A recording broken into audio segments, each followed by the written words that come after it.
Hello guys! Welcome to another episode. For today's video ay mag-install po tayo ng corner bead. Ito po siya. Ang tawag po dito sa corner bead na ito ay paper face corner bead, 90 degrees angle po.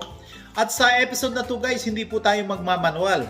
Gagamit po tayo ng corner bead hopper. Ipapakita ko po sa inyo kung paano ko ito gagawin. Okay guys, huwag na po nating patagalin pa. Umpisa na po natin. Let's go!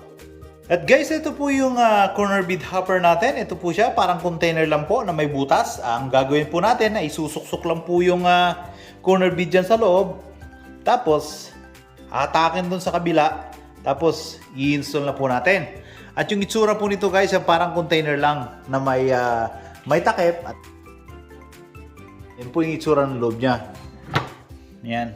At dito sa may baba, ito po siya. May adjustan po kung gaano kapal at kung gaano karami ang mud na gustong ilagay natin doon sa corner bead. Ito lang po ang paggamit niyan. Ilalagay lang po natin yung mud dito sa container natin. After na po natin ilagay, let's say na ilagay na po natin, yung corner bead ipapasok lang po dito sa harap. Yan, ganyan. Tapos ipapatagos natin doon sa kabila. Yan, bali ganyan po yung itsura niya. Tapos, hahatakin natin dito ng ganyan. Yan.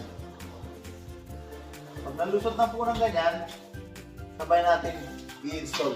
Ganun lang po kasimple yung paggamit nito guys. Ganito guys yung lalagyan natin ng corner bead. Ito yung mga kanto na ganito.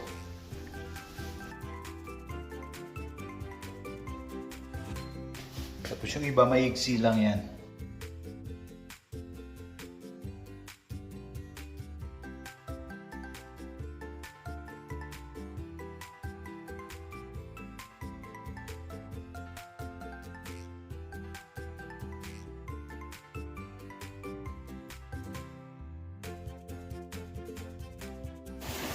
Tapos ito guys, na-adjust to. Ito yung adjustan ng kung gaano kakapal yung mud na ilalagay natin. Yan.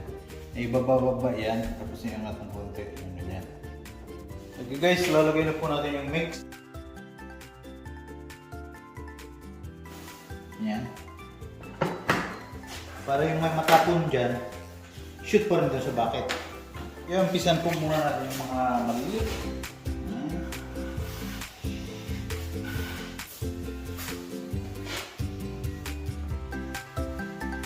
Ito yung itsura niya guys. Ayan. Wala pong kawang yan, wala pong puwang.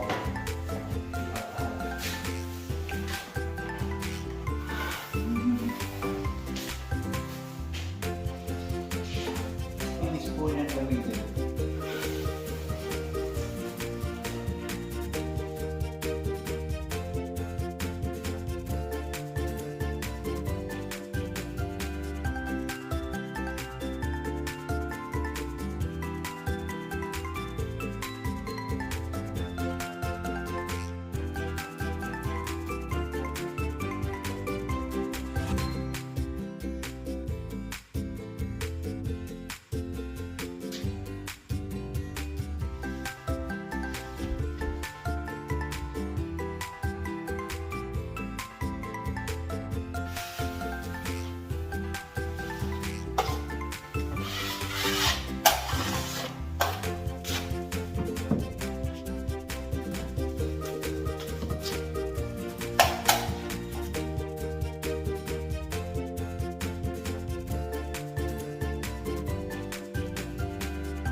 Guys, yan na po yung corner bead na in-install natin. Yan.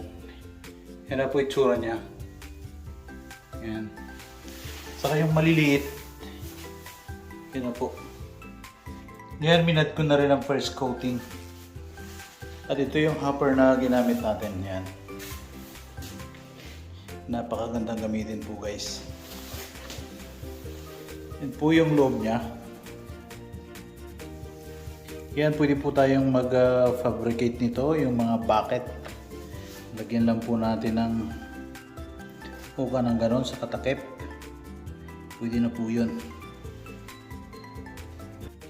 At guys, hanggang dito na lang po yung video natin. Maraming salamat po sa panonood at sana po ay may nakuha ng mga yung idea sa araw na ito.